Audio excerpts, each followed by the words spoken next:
No, this is 100% another bullet point in the discussion of what is it about fandom that has changed in the past 5 to 10 years. And I feel like you can't even say that this bullet point in particular is one that is entirely attached to the influx of readers that fanfiction and fandom received post-lockdown / during lockdown. I feel like this was something that our society was kind of always aimed at in the long run, because as we know, history is bound to repeat itself and things are cyclical. And I think a lot of people in fandom would probably agree that we all saw a rise in puritanical ideology and conservative thinking and a return to form when it comes to looking to censor, aka the censorship discussion. And that is because we are seeing a giant rise in specifically very young readers who have been lectured to enough times on the internet about what their beliefs and values and morals mean to them, that they have conflated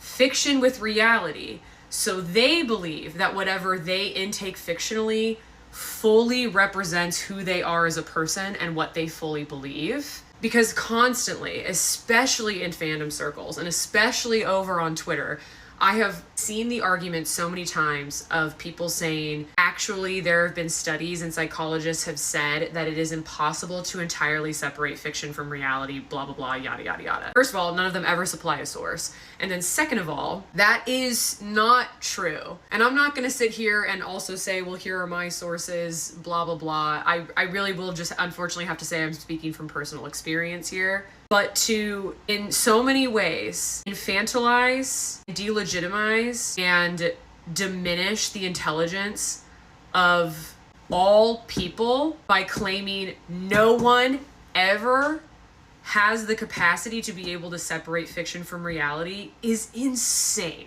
Why would you want that to be true? I'm genuinely asking. Just because you can't watch something without feeling uncomfortable, which goes back to another video that I made about this topic, forced to confront yourself about something, or made to think about something that you hadn't thought about before, doesn't mean that the author or anybody else intaking that same piece of fiction doesn't know how to do that already. Learning how to process and separate and compartmentalize things in your brain so that you don't conflate them with reality is your doing. That is something you have to do.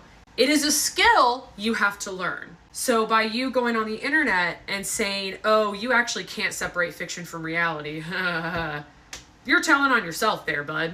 Because I, myself, can go read 5,000 words of something that has the craziest tags you've ever heard of, and most people might not even touch, and it was one of the most wild things I've ever read. The next day, I'm fine, because I recognize that wasn't real what I read. And this isn't to say that obviously there shouldn't be trigger warnings or content warnings on things. Absolutely. Nobody should have to read something that they absolutely do not want to read. Everybody has triggers. Everybody has squicks. I have squicks. I don't get triggered easily, but I do have things that I'm just kind of like, I don't really want to read that. Those things should still exist. But that doesn't mean that you then get to make it everybody else's problem when you consume media that made you uncomfortable, or that you didn't like, or that you don't know how to regulate within yourself. You as a consumer, specifically of media, and this goes for media you pay for or media specifically you get for free, aka fan fiction, it is your responsibility to learn and to manage how to consume those things without claiming that whoever made that thing must be horrible, awful, disgusting, a degenerate, a menace to society, what have you. Just because somebody writes about a rough theme, a theme that you didn't want to read, doesn't mean that they themselves are advocating for that theme. I don't know why we have to have this conversation constantly.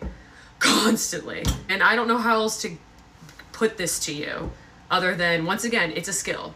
A skill you need to develop, a skill you need to flex, because it's kind of like a muscle. Anyway,